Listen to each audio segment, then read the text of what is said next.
Now, Manitoba and Saskatchewan are at the forefront of wildfire season here in Canada. In Manitoba, more than 20 fires are burning. A province-wide state of emergency has been declared. In northern Saskatchewan, evacuations have been ordered for more than 10 communities. And for more on the current situation in the prairies, as well as wildfires burning in eastern Canada, we're joined by Ken McMullen, president of the Canadian Association of Fire Chiefs. He's also fire chief of Red Deer, Alberta. Hi there. Good afternoon. So we have been talking on the show about thousands of people under evacuation orders, dozens of fires burning out of control. What's the latest on the Manitoba wildfires? Well, certainly, and if you allow me to just start with our thoughts and prayers with all evacuees impacted by the wildfires in Alberta and Manitoba, just to name two that are most significantly impacted at the moment. We have approximately 164 fires active across the country, and to put that into somewhat of perspective, 26 of those are within the last 24 hours. So these are extremely volatile times, and we are just preparing for more of the same in the coming days and weeks. When you look at those fires in particular, what are you watching? What do you see already happening? Well, what I can tell you is that there is no province or territory at the moment that does not have some sort of fire within their community, with the exception of Prince Edward Island. We are certainly seeing significant fire growth within the province of British Columbia. Alberta is seeing quite a few growths, including an evacuation order put out a few hours ago. And as you said at the top of the hour, Manitoba is certainly being impacted with some significant risks to population and structures. And that's what we're foreshadowing, is some more of this in our coming days, just based on the weather forecasts. And I mean, I think a lot of people are caught off guard by the fact that it's only May at this point to be having that kind of scope in the wildfires. How surprised were you at the level of destruction and concern at this point in the season?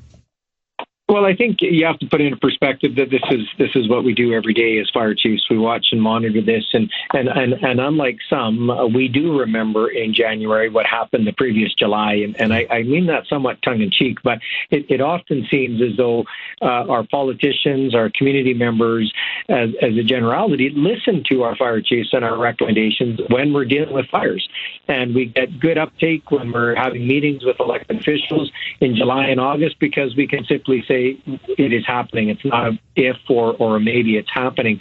And then what happens in September through January and February is we seem to fall off the priority list. And in the debate, if anybody of your listeners watched, the issues of wildfires ranked number 12 on priorities of Canadians. If you did that poll today, I'm assuring you that they would rate much higher than 12th as a priority as this Canadian government.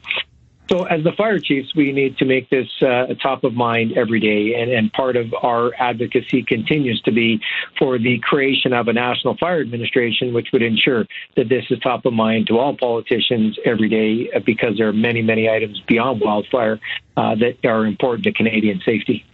Why does that happen then? Why does it fall? Because obviously if the infrastructure is not being maintained, if the budget is not being aligned, if it's not top of mind during the pre-fire, it's sometimes in many cases too late. Why does this occur?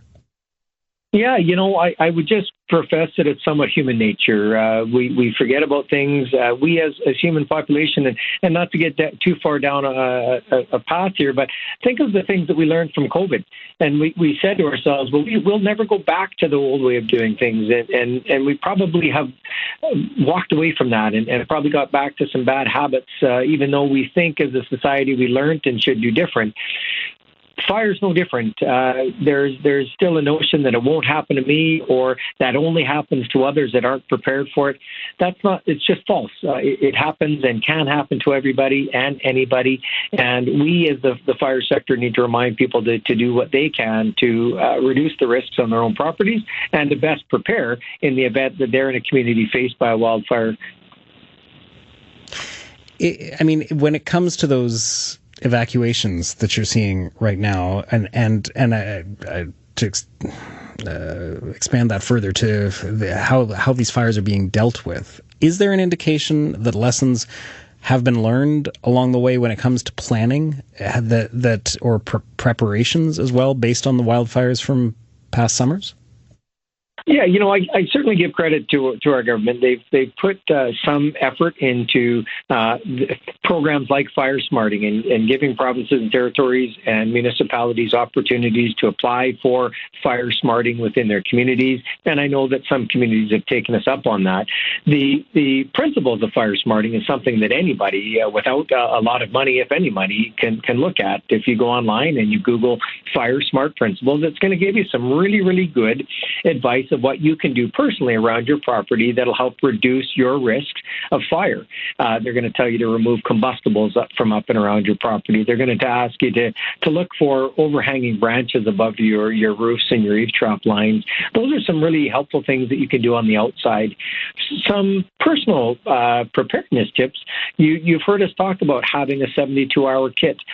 Make sure you've got all of your important documents prepared. You have travel visas and passports with you in the event that you've been asked to evacuate.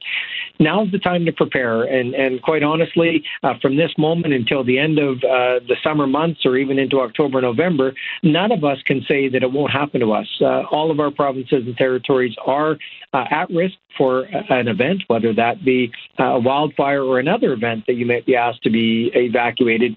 Prepare now. Have the conversations now so that you are best prepared when the time comes. And what's your biggest concern looking forward now to the next few months? What are you most worried about as in terms of developments? Well, again, it's how rapid these fires are going to grow and what is the strain on resources. There are 126,000 municipal firefighters in this country made up of career, composite, and volunteer firefighters. Over 80% of those are volunteer, men and women that this is not their full-time job. These are individuals that do what they can to protect their communities and all Canadians out of the goodness of their heart and for the betterment of their communities. Volunteer fire system in this country has worked until it doesn't. And what I mean by that is the typical volunteer firefighter up until wildfire season might do one call a week. They might do one call a month. And when they get on those calls, they're typically 25 minutes, maybe an hour. If they're involved in a structure fire, it might be a few hours or several hours in a day. When we ask our volunteers or any firefighters to get involved in a wildland firefight, we're talking days, weeks, and at times months. That system isn't sustainable. We can't ask our society to give up members of our community, run businesses, family members for months at a time, and yet that's what we continue to do. National Fire Administration will help streamline this, better coordination, so that we can use the resources most appropriately. Ken McMullen, thanks for your time today. It's always a pleasure to be with you, Alan, to you and your listeners. Please stay safe, and we will talk again soon. That's Ken McMullen, president of the Canadian Association of Fire Chiefs.